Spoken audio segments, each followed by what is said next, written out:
chão, pelo amor, pelo sangue, pela cor. Fidelidade, lealdade em nome do Senhor. A minha amada, a minha família e ao 9 de julho, que me mostrou a importância de eu estar no bagulho. A gente atira no escuro, não escuta ninguém. Não adianta o sermão e a tempestade que vem. Não sei se tem alguma coisa a ver com um destino, mas os problemas são B.O. desde pequenino. O rap é hino pra mim, já estava escrito, neguinho. Um baianinho assim, que anda perto do fim. Sim, a nossa escola sempre é cara. O tempo é rei, disso eu sei, o relógio não para. Cara, ferida sara, mas na alma não tem cura. Na sua arrogância ou na sua humildade pura. Se segura que te ofereço é muito bom. É força e poder, Tom. Através do som, eu digo, cada degrau a gente aprende a sofrer. Viver, morrer, sorrir e a chorar. Chorar pelo passado, pagar pelos pecados. Contando cada sombra no seu sonho atormentado. Acorrentado, sei lá, drogado se pá. Enfraquecido, injustiçado, se afogando no mar. Eu tô lá, lado a lado com a fé no coração. Nem que pra isso eu amanheça dormindo no chão, meu irmão.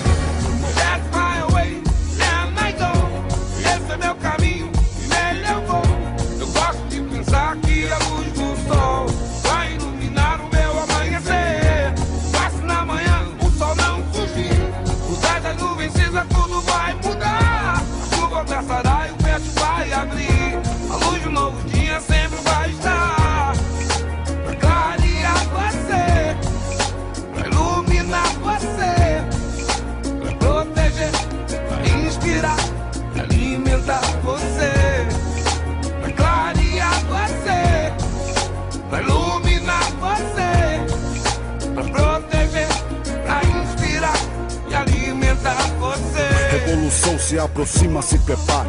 Pegue suas armas, marcha, pache, nunca pare. Encare a guerra de frente, mesmo sendo ruim. Somos soldados e sobreviventes sempre até o fim. Olhe pra mim e veja o quanto eu andei. Envelheci, eis-me aqui, nunca abandonei.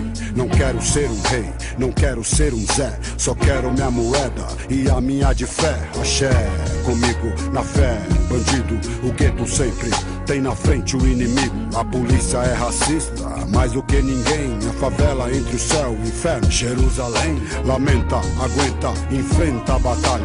Violenta é a vida no fio da navalha. A falha é mundial, espiritual, um fuzil. É um texto dantesco de Shakespeare tio. Você já viu sangue e pobreza demais? Qual o valor verdadeiro pra se encontrar a paz? Será que é fugir? Será que é se esconder? Ou será que é lutar, trabalhar e depois morrer? Pode crer, veja você, vários elite na disposição, situação e no apetite. Acredite que você pode chegar no fim do arco-íris e um pote de ouro encontrar.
Movimentações, que é a data do teu nascimento, e depois as outras 3 para a data do meu nascimento. É isso aí, eu falei que ia fazer, foi sofrido, mas tá aí, eu fiz, é isso aí. Mas foi foda? Foda, não é?